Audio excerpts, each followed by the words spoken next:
Raw Vision video is brought to you by Metro Solar, proud partner of the Richmond Football Club.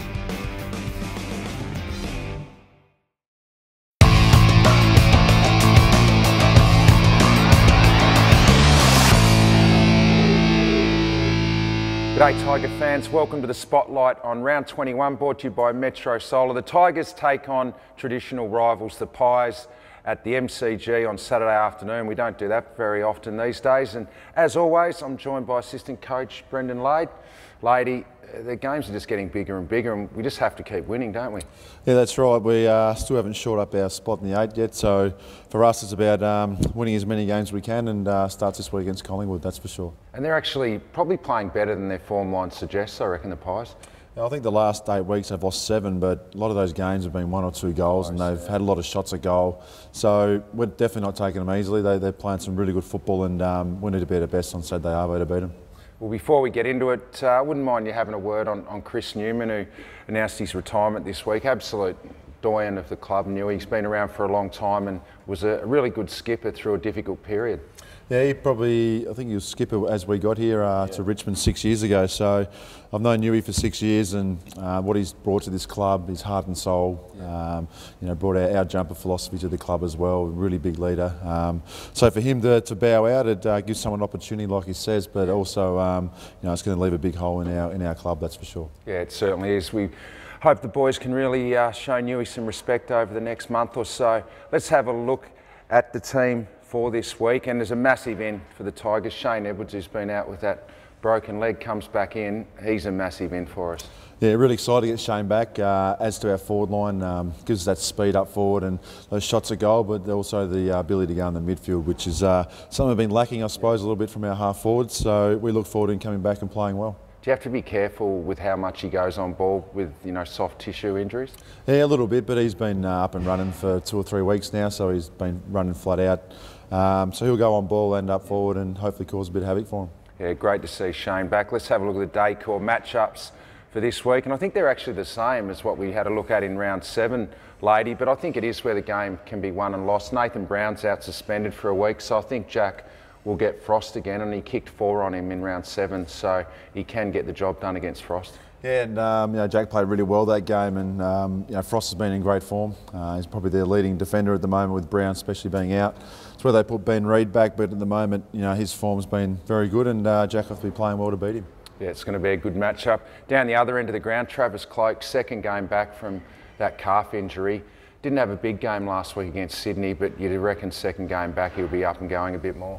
Yeah, and he always seems to play well against the Tigers. So, I think a couple of years ago he kicked 7 goals. So kicked 7 goals, and I think he kicked 3 in the first quarter last time against us. So for us, it's a good matchup for Rancy, and a good All-Australian full forward against an All-Australian full back would be a good matchup. Probably want to try and get him up the ground outside 50. Yeah, if he can have 15 marks outside the arc, that'll be outstanding for us, and no shots a goal. So we'll see if we can get him up the ground, but he generally plays close to goal. Looking at Collingwood's style over the season, they are a team that's a really one-on-one team. They pressure you up really well, and they're number 1 in the AFL, Lady, for contested ball and tackles. So I think you're going to be in for a really tight game.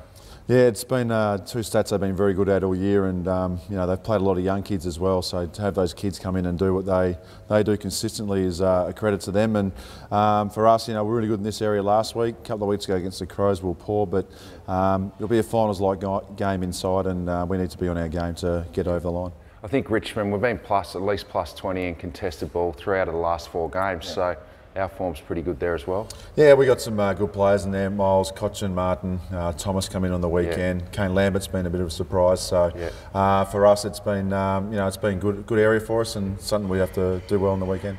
I don't know what's going on with Dane Swan, but his last month has been unbelievable. He just keeps getting the footy, this guy. He's averaged 37 over the last month, Lady. Do you put time into him, or is he just going to get those numbers anyway? What do you do with a guy like Dane Swan? There's probably a couple of things you can do. You can try and tag him, but then he doesn't have to defend because he's just got a tagger on him. You can go the other way and put someone like a Martin or Cochin on him, make him a little bit accountable, or you can just whoever matches up on him. So we'll have a couple of things in place, but to have average 37 disposal, what's that about? 160 in a month. I didn't have that in a year. Didn't have that in your career, Not mate. career, What are you talking geez. about?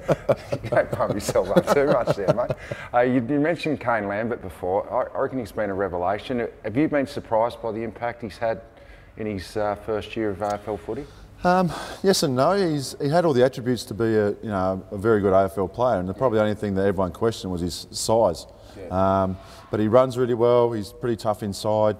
He's very clean around the contest. You see there the movement through the contest is very, very good, and that penetrating kick he gets every now and then that goes over 40 metres is great for us. So he's been a revelation for us, and we expect him to continue to keep playing that way. Do you reckon he's got more improvement in him? Oh, he's got a lot more improvement, and which is a bit scary, but he gives us that run we need in our midfield, and can still win the contested ball. And it's probably emphasised this mark here is one of the great marks that little blokes take, and going back with the flight and kicks the goal. Yeah, he's been really good. Hopefully he can keep that form up in the last few weeks. The VFL plays at Vic Park on Saturday morning, so get down there and have a look before you head to the MCG. But just before I let you go, lady, you may remember in round 7 I showed you a bit of inspirational footage. It clearly got the boys up. You may remember it was a mark that I took over Heath Shaw in August 2007. Remember that? Yeah, I remember it, but you're claiming that? Yeah, I think that got the boys up. So I'm going to show you. Don't you want to have another look at it? Come on, mate. Come on. Well, I want to see it again. So let's have a look at that mark. That's been the spotlight on round 21. Richmond was striving for just its second win of the 2007 season, but it confronted Collingwood. Outstanding key forward Matthew Richardson, in typical style, inspired his teammates with a vintage specky over Magpie Heath Shaw.